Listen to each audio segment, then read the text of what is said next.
पंडित प्रदीप मिश्रा जी के उपाय को सुनने के लिए हमारे चैनल को सपोर्ट करें।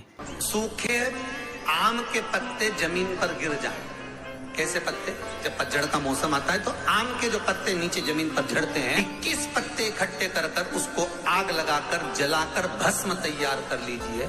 और जिस पुरुष नारी को चर्म रोग हो जाए, चर्म रोग, कहीं खुजली चल रही हो, कहीं दाने पड़ गए हो, कहीं चमड़ी सफेद लाल काली पीली जैसी पड़ गई हो, कहीं दाग हो रहे हो, चर्म रोग, कहीं खुजाल चल रही हो, तो शिव महापुराण की कथा का ये संवाद याद रखिए। लिंगपुर आम के पल्लव को जो वर दिया गया, तो आम के 21 पत्ते इकट्ठे कर उसको आग लगाकर उसकी भस्म तैयार कर शंकर भगवान के शिवलिंग पर शाम के समय प्रदोष काल में चढ़ा दीजिए वो भस्म।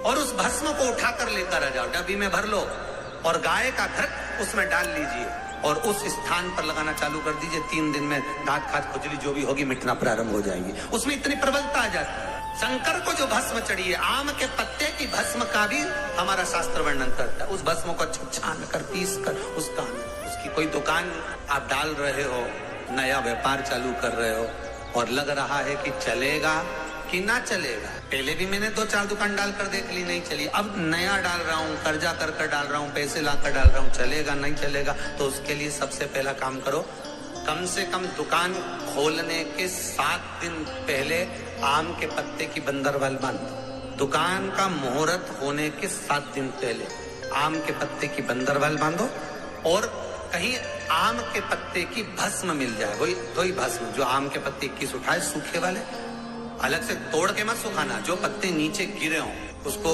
उठाकर सुखाकर, सूखा हुआ जो पत्ता हो उसको जलाकर उसकी भस्म बनाकर उसमें थोड़ा सा चंदन मिलाकर और उसी से सम्मुख में जहां 7 दिन पहले तुमने बंदरबल बांधी है, दुकान खोलने वाले दिन उसी आम के पल्लव की भस्म जो शिव पर चढ़ी थी उसी में चंदन मिला हुआ वो एक स्वस्तिक का निर्माण कर दो। फिर आप अंदर कोई पूजन करो ना करो, आपने कोई अनुष्ठान करा ना करा, यज्ञ पूजन करी ना करी, अगर आप प्रवेश भी कर गए, इतना आपके पास धन नहीं था और आप प्रवेश भी कर गए तो भी घाटे में नहीं जाओगे, व्यापार उन्नति की ओर ही बढ़ेगा, व्यापार बढ़ेगा। उसमें आम के पल्लव में अगर कामदेव छुपकर भस्म होते हैं तो शंकर मेरे आम के पल्लव को भी वर प्रदान कर देते, आम के पल्लव को भी शिव वर देते।